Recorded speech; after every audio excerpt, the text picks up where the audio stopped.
Hello students, study with Rakib sir YouTube চ্যানেলে তোমাদের সকলকে স্বাগত জানাই। আজকের ভিডিওতে থাকছে নাটক নানা রঙের দিন থেকে গুরুত্বপূর্ণ একটি 5 নম্বরের প্রশ্ন। প্রশ্নটি তোমাদের আসন্ন বাংলা পরীক্ষার জন্য ভীষণ গুরুত্বপূর্ণ হতে চলেছে। পরীক্ষায় এই প্রশ্নটি অবশ্যই কমন পড়বে, তাই আর দেরি না করে খাতা পেন নিয়ে বসে যাও এবং প্রথম থেকে শেষ পর্যন্ত দেখতে থাকো। প্রশ্ন: অভিনেতা মানে একটা চাকর, একটা জোকার, একটা ক্লাউন। লোকেরা সারাদিন খেটে খুঁটে এলে তাদের আনন্দ দেওয়াই হলো নাটকওয়ালাদের কর্তব্য। বক্তার কথার তাৎপর্য আলোচনা করো।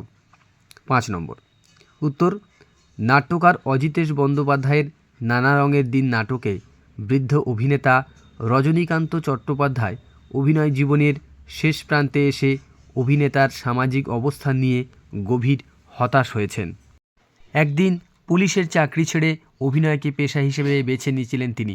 অনেক খ্যাতি ও সম্মান হয়েছিল তাঁর, কিন্তু এই খ্যাতি বা সম্মান ততক্ষণের জন্য যতক্ষণ একজন অভিনেতা মঞ্চের উপরে থাকেন।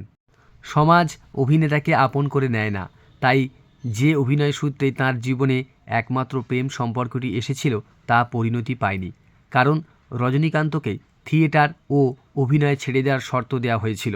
এখান থেকেই তাঁর উপলব্ধি হয় যে যারা বলে নাট্যাভিনয় একটি পবিত্র শিল্প, তারা সব গাধা, তারা মিথ্যে কথা বলেন। অভিনেতাদের একমাত্র কাজ মানুষদের আনন্দ দেওয়া, অর্থাৎ একটা ভাঁড় বা মোসাহেবের যা কাজ তাই।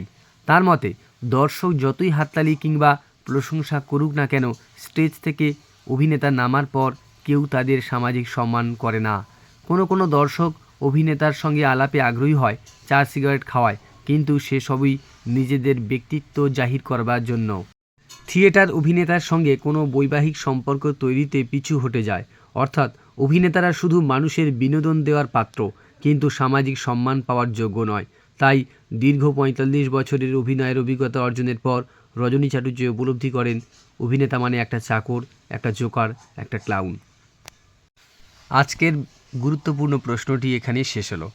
অজিতেশ বন্দ্যোপাধ্যায় রচিত নানা রঙের দিন নাটক থেকে আরও প্রশ্ন পরবর্তী ভিডিওগুলিতে থাকবে, আর তোমরা কোন কোন প্রশ্নের উত্তর পেতে চাও তাও কমেন্ট করে জানাতে পারো।